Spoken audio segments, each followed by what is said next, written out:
और ए क्लास। आज हमारे पास जो टॉपिक है that is about cells and tissues. तो अगर हम एक क्विक रिकैप करें कि हमने लास्ट क्लास के अंदर क्या चीज़ डिस्कस करी थी, तो हमने सेल थ्योरी डिस्कस करी थी कि सेल थ्योरी हमारे पास क्या चीज़ थी। हमने सेल थ्योरी की डेवलपमेंट पढ़ी थी, उसकी हिस्ट्री जानी थी कि उसकी हिस्ट्री के अंदर हमारे पास क्या चीज़ें इंक्लूड होती हैं, कौन से साइंटिस्ट थे, उनका क्या क्या कंट्रीब्यूशन था हमारे पास। सेल थ्योरी हमारे पास किस साइंटिस्ट ने दी थी, उसके अंदर क्या पॉइंट्स उसने बताए थे कि सेल हमारे पास क्या चीज़ होनी चाहिए, क्या कंडीशंस होती हैं जिससे हम एक सेल को कैटेगराइज करते हैं। उसके बाद हमारे पास सब सेलुलर और ए सेलुलर पार्टिकल्स के बारे में डिस्कस किया गया था। फिर हमने सेल की बेसिक डेफिनेशन पढ़ी थी। तो आज जो हमारे पास टॉपिक है that is about the comparison between prokaryotes and eukaryotes. Prokaryotes और यूकैरियोट्स के दरमियान हमारे पास कंपैरिजन है कि ये दो टर्म्स क्या मीनिंग होते हैं इनके, और इनके अंदर क्या डिफरेंस मौजूद होता है जो हम एक सेल को प्रोकैरियोट कहते हैं और दूसरे सेल को यूकैरियोट कहते हैं। तो जनरली हमारे पास वो सेल्स जिनके पास मेम्ब्रेन बाउंड न्यूक्लियस मौजूद होता है, यानी वो सेल्स जिनके पास एक न्यूक्लियस मौजूद होता है, वो सेल्स यूकैरियोट्स कहलाए जाते हैं। और वो सेल्स जिनके पास न्यूक्लियस नहीं होता है, वो सेल्स हमारे पास प्रोकैरियोट्स कहलाए जाते हैं। ठीक हो गया। मेम्ब्रेन बाउंड न्यूक्लियस नहीं होता है। जो यूकैरियोट्स होते हैं उनके पास एक मेम्ब्रेन बाउंड न्यूक्लियस मौजूद होता है, अलग से एक शेप में न्यूक्लियस मौजूद पाया जाता है वहां पे। जो प्रोकैरियोट्स होते हैं उनके पास न्यूक्लियस नहीं होता है। तो इनके अगर कंपैरिजन हम देखें, दोनों के दोनों कंपैरिजन के अंदर के यूकैरियोटिक और प्रोकैरियोटिक सेल्स के अंदर कंपैरिजन होता क्या है इन जनरल हमारे पास, कि उसके अंदर कौन से सेलुलर स्ट्रक्चर्स होते हैं जो उसके अंदर पाए जाते हैं और यूकैरियोटिक के अंदर नहीं पाए जाते। तो हमारे पास पहला स्ट्रक्चर है न्यूक्लियस। तो न्यूक्लियस का फर्क प्रोकैरियोटिक और यूकैरियोटिक सेल के अंदर किस तरीके से होता है, जैसे कि हमने पहले भी देख लिया कि प्रोकैरियोटिक के अंदर मेम्ब्रेन नहीं होती न्यूक्लियस पे, और यूकैरियोटिक के अंदर मेम्ब्रेन होती है। प्रोकैरियोटिक जो होते हैं हमारे पास वो बैक्टीरिया या साइनोबैक्टीरिया हो गए, और यूकैरियोटिक हमारे पास एनिमल्स या फिर प्लांट सेल्स होते हैं। न्यूक्लियस का हमें पता चल गया, मेम्ब्रेन के बगैर वाला जो न्यूक्लियस होता है जिसके अंदर फ्रीली हमारे पास क्रोमोसोम ऐसे ही रखा हुआ होता है, वो बैक्टीरिया के अंदर होता है। और जिसके अंदर मेम्ब्रेन बाउंड एक अलग से सर्कल न्यूक्लियस मौजूद होता है वहां पे, वो हमारे पास यूकैरियोटिक सेल्स होते हैं। दूसरी बात, नंबर ऑफ क्रोमोसोम्स पे अगर बात करें कि उस न्यूक्लियस के अंदर या फिर उस जो न्यूक्लियस नहीं भी है, तो वहां पे नंबर ऑफ क्रोमोसोम्स सेम होते हैं या अलग अलग होते हैं। तो प्रोकैरियोटिक सेल के अंदर हमारे पास सिर्फ एक ही क्रोमोसोम होता है, और वो भी सही क्रोमोसोम नहीं होता। ठीक है, एक ही क्रोमोसोम होता है और वो ट्रू क्रोमोसोम नहीं होता है हमारे पास। ट्रू क्रोमोसोम से मुराद ये होती है हमारे पास कि उसका कोई डेफिनेट स्ट्रक्चर नहीं होता है। कभी वो होता है और कभी वो अपने आप टूट जाता है, कभी वो अपने आप बन जाता है, कभी वो अपने आप टूट जाता है। तो ये डेफिनेट क्रोमोसोम नहीं हुआ हमारे पास, ये बन रहा है, टूट रहा है, बन रहा है, टूट रहा है। तो ये हमारे पास क्या चीज हो जाती है, ये फॉल्स क्रोमोसोम हमारे पास हो जाता है, ट्रू क्रोमोसोम नहीं होता है। और जो यूकैरियोटिक सेल्स होते हैं उसके अंदर एक से ज्यादा क्रोमोसोम मौजूद होते हैं। जो प्रोकैरियोटिक होते हैं उनके अंदर एक से ज्यादा नहीं हो सकते, और जो यूकैरियोटिक होते हैं उनके अंदर एक से ज्यादा होते हैं हमारे पास क्रोमोसोम।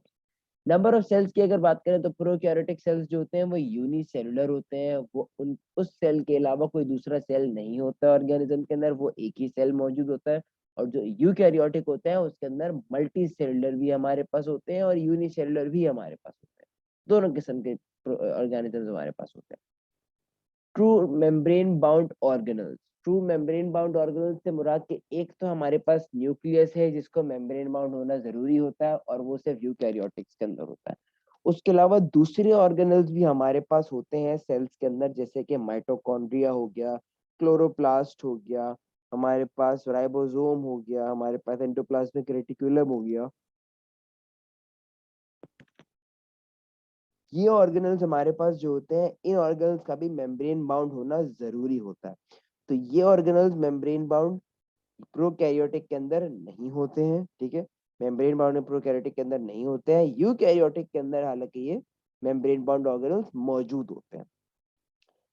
Lysosomes and peroxisomes. हमारे पास लाइसोसोम्स एक ऑर्गेनल होता है जो गलत, जो हमारे पास इन्फेक्टेड चीजें होती हैं या फिर जो खराब चीजें होती हैं उनको डाइजेस्ट करता है एंजाइम्स निकाल के। और पेरोक्सिसोम हमारे पास उसी के साइज का एक और ऑर्गेनल होता है, उसका काम ये होता है जितनी भी टॉक्सिक चीजें मौजूद हैं बॉडी के अंदर, सेल के अंदर, उन टॉक्सिक चीजों को हार्मलेस चीजों के अंदर कन्वर्ट करना।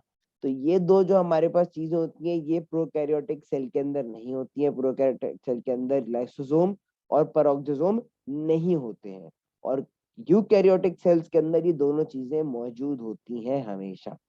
उसके बाद हमारे पास माइक्रोट्यूब्यूल्स है। माइक्रोट्यूब्यूल्स हमारे पास वो चीजें होती हैं जो आपको सेल डिवीजन के अंदर हेल्प करती हैं। आपस में हमारे पास फाइबर्स होते हैं, वो जो एक सेल को या फिर दो क्रोमोसोम्स को आपस में एक दूसरे से खींचते हैं और फिर सेल डिवाइड होता है हमारे पास।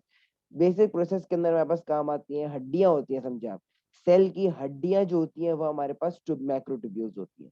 तो प्रोकैरियोटिक सेल के अंदर वो बहुत कम होती हैं और कभी कभी होती ही नहीं है, और यूकैरियोटिक सेल के अंदर वो काफी सारी होती है। नेक्स्ट हमारे पास है एंडोप्लाज्मिक रेटिकुलम। एंडोप्लाज्मिक रेटिकुलम भी हमारे पास एक और ऑर्गेनल होता है जो कि हमारे पास मेम्ब्रेन बाउंड होता है, और वो इस्तेमाल किस लिए कराया जाता है? वो इस्तेमाल इसलिए कराया जाता है कि सेल जो भी चीज बना रहा है, अगर कोई प्रोटीन बना रहा है तो वो प्रोटीन को पैकेज करना, उस प्रोटीन को सही से रिफाइन करना, उसमें से गलत गलत चीजों को हटा के अलग से उसको प्योर प्रोटीन को निकालना सेल से बाहर, एंडोप्लाज्मिक रेटिकुलम का काम होता है। तो एंडोप्लाज्मिक रेटिकुलम भी हमारे पास प्रोकैरियोटिक सेल्स में मौजूद नहीं होता है, वो प्रोकैरियोट यूकैरियोटिक सेल्स के अंदर मौजूद होता है। माइटोकॉन्ड्रिया उसी तरीके से एब्सेंट होता है प्रोकैरियोट के अंदर और यूकैरियोटिक में प्रेजेंट होता है। राइबोसोम्स हमारे पास प्रोकैरियोट के अंदर अलग साइज के होते हैं और यूकैरियोटिक के अंदर अलग साइज के होते हैं। राइबोसोम्स प्रोकैरियोट के अंदर भी होंगे, लेकिन साइज क्या होगा? 70s उनका साइज हमारे पास होता है, और जो यूकैरियोटिक के अंदर होते हैं उनका साइज हमारे पास 80s कहलाया जाता है। तो ये फर्क आपको याद रखने हैं। वेसिकल्स हमारे पास जो होते हैं वो दोनों के अंदर मौजूद होते हैं, प्रोकैरियोट के अंदर भी और यूकैरियोट के अंदर भी। वेसिकल्स जनरली होते क्या है?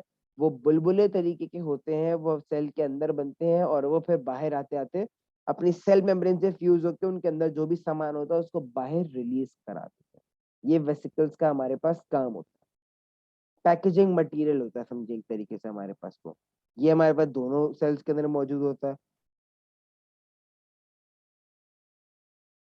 गोल्जा एपरेटस हमारे पास एक और ऑर्गेनल है। गोल्जा एपरेटस भी अगर वेसिकल्स दोनों के अंदर मौजूद है तो गोल्जा एपरेटस हमारे पास प्रोकैरियोटिक सेल्स में मौजूद नहीं होता है। ठीक है, गोल्जा एपरेटस प्रोकैरियोटिक सेल्स में मौजूद नहीं होता है, वो सिर्फ यूकैरियोटिक सेल्स में मौजूद होता है गोल्जा एपरेटस। क्लोरोप्लास्ट जो होता है वो प्रोकैरियोटिक के अंदर एब्सेंट होता है और प्लांट्स के अंदर मौजूद होता है। एनिमल्स के अंदर नहीं होता, प्लांट्स के अंदर लेकिन मौजूद होता है। अच्छा, plasma membrane with steroid. Plasma membrane मतलब सेल मेम्ब्रेन जो हमारी होती है वो, और स्टेरॉइड्स के मॉलिक्यूल्स। प्रोकैरियोट्स के अंदर ना प्लाज्मा मेम्ब्रेन होती है और ना स्टेरॉइड्स होता है, और यूकैरियोटिक सेल के अंदर प्लाज्मा मेम्ब्रेन और स्टेरॉइड्स मौजूद होते हैं। स्टेरॉइड्स का मतलब कोलेस्ट्रॉल की बात हो रही है कि प्लाज्मा मेम्ब्रेन के अंदर कोलेस्ट्रॉल मौजूद होता है या नहीं होता है। तो प्रोकैरियोटिक के अंदर तो प्लाज्मा मेम्ब्रेन होती ही नहीं है, और यूकैरियोटिक के अंदर प्लाज्मा मेम्ब्रेन भी होती है और उस मेम्ब्रेन के अंदर थोड़ा बहुत कोलेस्ट्रॉल भी लगा हुआ होता है।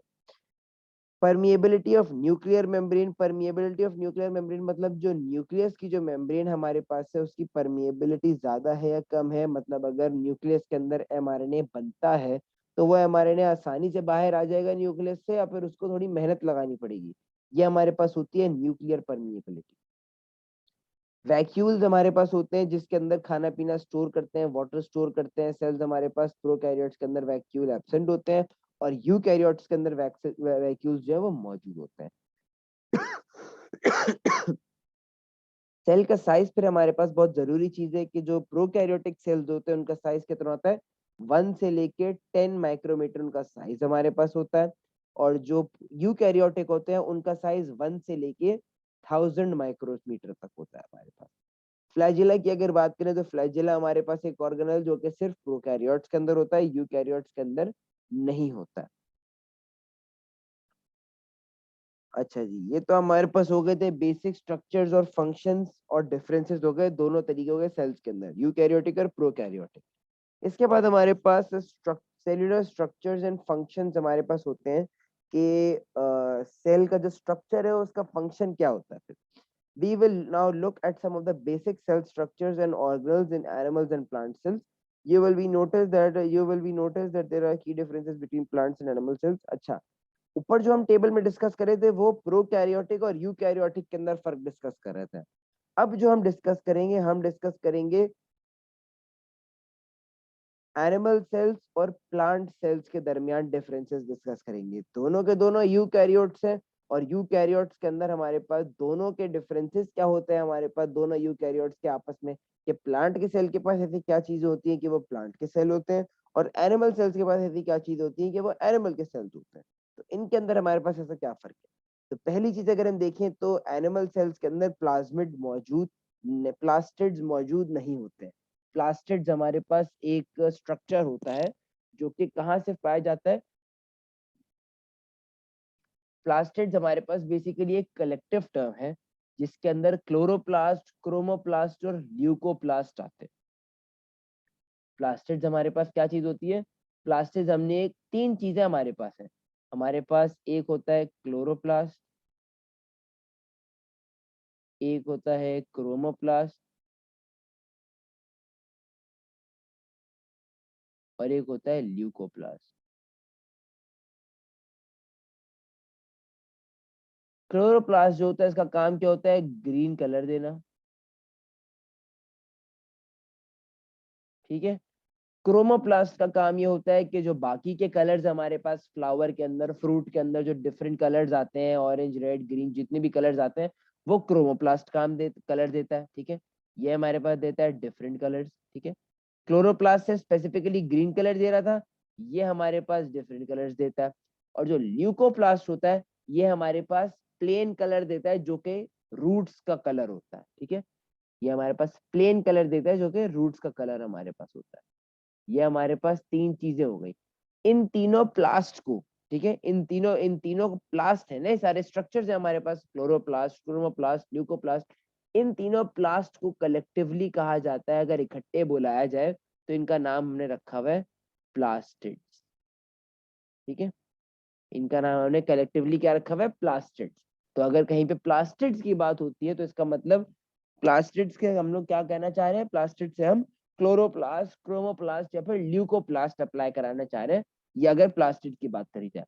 तो बैक टू द लेक्चर अगर हम जाएं तो वहां पे हमारे पास क्या डिफरेंस है? पहला, कि एनिमल सेल्स के अंदर प्लास्टिड्स मौजूद नहीं होते हैं और प्लांट सेल्स के अंदर प्लास्टिड्स मौजूद होते हैं। तो सही बात है, एनिमल सेल्स के अंदर ना तो क्लोरोप्लास्ट होता है, ना वो ग्रीन कलर देते हैं आपको। ठीक है।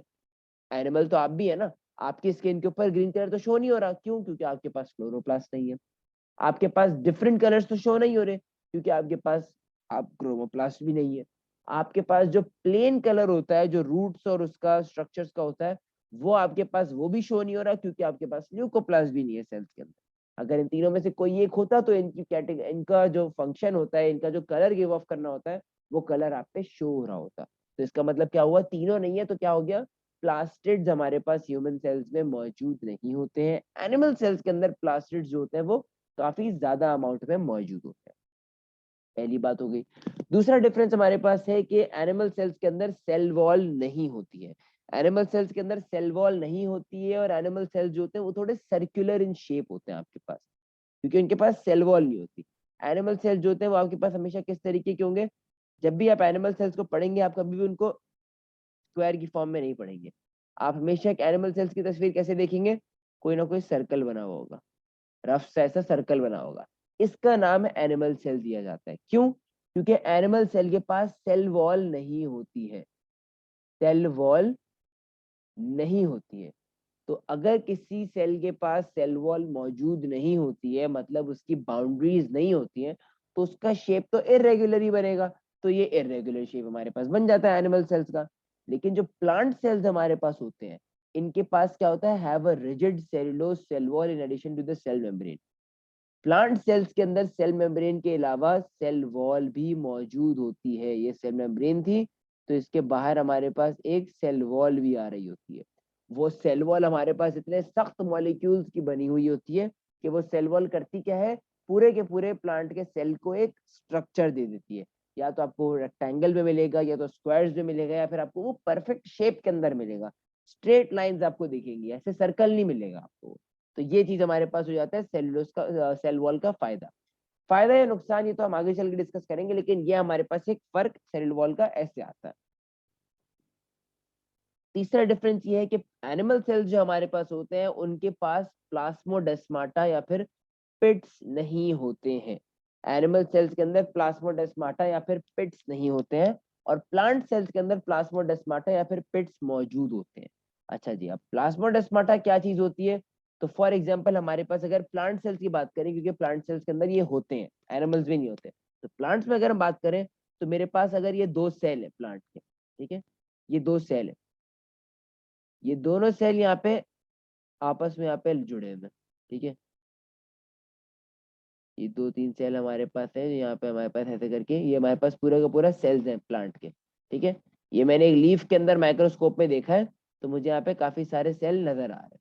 अब अगर मैं इसको जूम करके देखूं, ये वाले पार्ट को, ये वाले पार्ट को अगर मैं इसको जूम करके देखूं, तो मैं क्या देखता हूँ कि यहाँ पे मेरे पास ये दो सेल्स हैं, ठीक है, लेकिन एक्चुअली हो क्या रहा है कि यहाँ पे मेरे पास एक गैप बना हुआ है, एक गेट बना हुआ है दोनों के दरमियान, दोनों के दरमियान गेट बना हुआ है, और उस गेट बनने की वजह से हो क्या रहा है हमारे पास कि यहाँ का जो सामान है वो थोड़ा बहुत, यहाँ के जो न्यूट्रिएंट्स है, यहाँ का जो वेस्ट है थोड़ा बहुत, वो इधर जा रहा है, और यहाँ का जो सामान है थोड़ा बहुत वो इधर आ रहा है।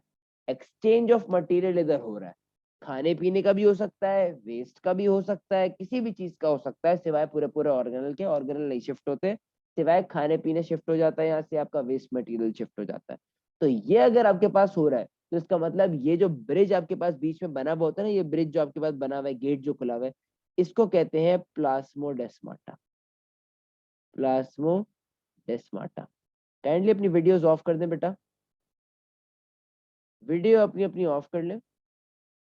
इस गैप को कहते हैं प्लाज्मोडेस्माटा। इसकी हेल्प से हमारे पास क्या चीज होती है, चीजें आपस में ट्रांसफर होती है। तो ये प्लाज्मोडेस्माटा जो होता है सिर्फ और सिर्फ प्लांट सेल्स के अंदर ही आपको नजर आएगा। आप कभी भी एनिमल सेल की स्लाइड खोल के उसके अंदर ये नहीं देखेंगे कि एक सर्कल यहाँ पे है, दूसरा सर्कल यहाँ पे, और बीच में गैप जा रहा है, नहीं। वो सर्कल एक यहाँ होता है तो दूसरा कहीं और होता है, और उसके अंदर बीच में ऐसा कोई गैप नहीं होता। तो हेंस प्रूव्ड हमारे पास क्या चीज होगी कि प्लाज्मोडेस्माटा सिर्फ प्लांट्स के अंदर मौजूद होता है।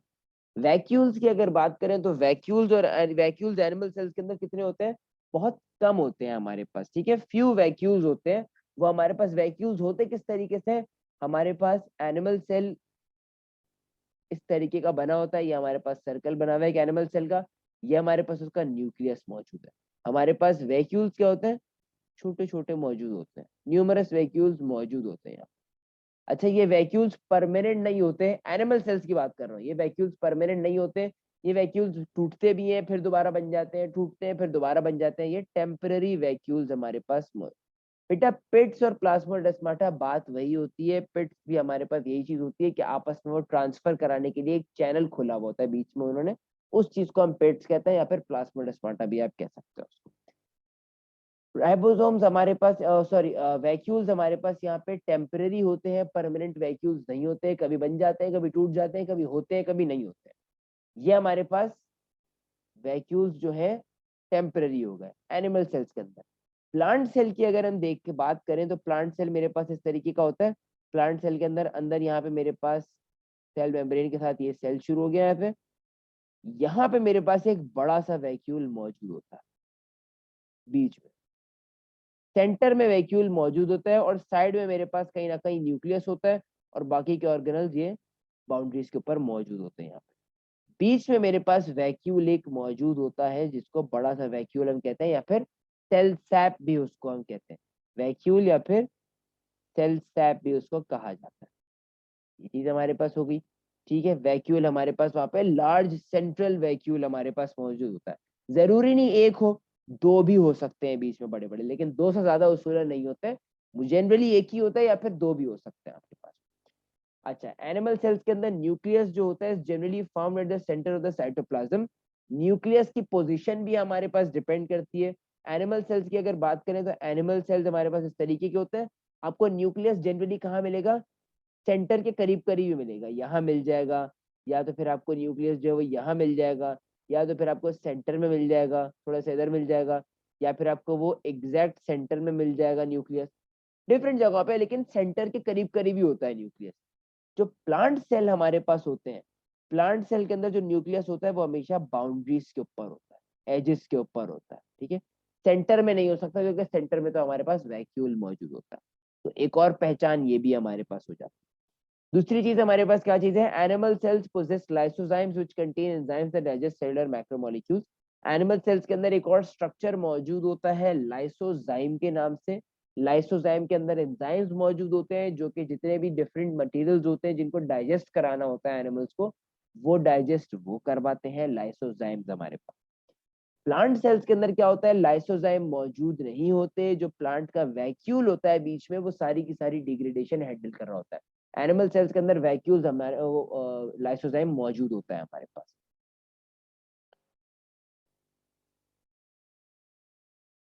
इसके बाद हमारे पास एनिमल सेल्स जो होते हैं contain the cylindrical structures that organize the assembly of microtubules during cell division. Microtubules हमारे पास मौजूद होते हैं, हमारे पास इन सिलेंड्रिकल स्ट्रक्चर्स को सेंट्रियोल कहा जाता है। ठीक है, सेंट्रियोल्स हमारे पास एक स्ट्रक्चर होता है, हमारे पास एक स्ट्रक्चर होता है जिसे हम कहते हैं सेंट्रियोल। वो सेल में इस तरीके से पाए जाते हैं। ये हमारे पास सिलेंडर होते हैं, दो सिलेंडर, ये ऐसे घूम रहे होते हैं। ठीक है, ये ऐसे ही मिलेंगे आपको, कभी भी आप इसकी तस्वीर देखेंगे ना तो ये आपको हमेशा इसी फॉर्म में मिलेंगे, या तो ये ऐसे मिल जाएंगे आपको, या तो ये वैसे मिल जाएंगे आपको। सेंट्रियोल्स इस फॉर्म में हमारे पास होते हैं। ये सेंट्रियोल्स होते क्या है हमारे पास, सेंट्रियोल्स के अंदर से माइक्रोट्यूब्यूल के फाइबर निकलते हैं। ठीक है, सेल डिवीजन के दौरान जब सेल डिवाइड हो रहा होता है, एक सेल दो सेल के अंदर डिवाइड हो रहा होता है, तो उसको माइक्रोट्यूब्यूल बना के आपस में एक दूसरे आपस में सेल को डिवाइड करना होता है। एक को एक तरफ खींचना होता है, एक को दूसरी तरफ खींचना होता है। तो इस खींचतान के लिए जो हमारे पास सब चीजें रिक्वायर होती है वो माइक्रोट्यूब्यूल्स की रिक्वायरमेंट होती है जो कि सेंट्रियोल से बनते हैं। तो माइक्रोट्यूब्यूल बनाने वाला जो सेंट्रियोल हमारे पास होता है वो एनिमल सेल्स के अंदर तो मौजूद हमारे पास होता है। प्लांट सेल्स के अंदर सेंट्रियोल्स मौजूद नहीं होते हैं। प्लांट सेल्स जो होते हैं किसी दूसरे मैकेनिज्म से हमारे पास माइक्रोट्यूब्यूल्स बनाते हैं, लेकिन सेंट्रियोल उनके पास नहीं होता है। तो ये भी हमारे पास एक मेजर फर्क आ जाता है ऑर्गेनल्स के अंदर।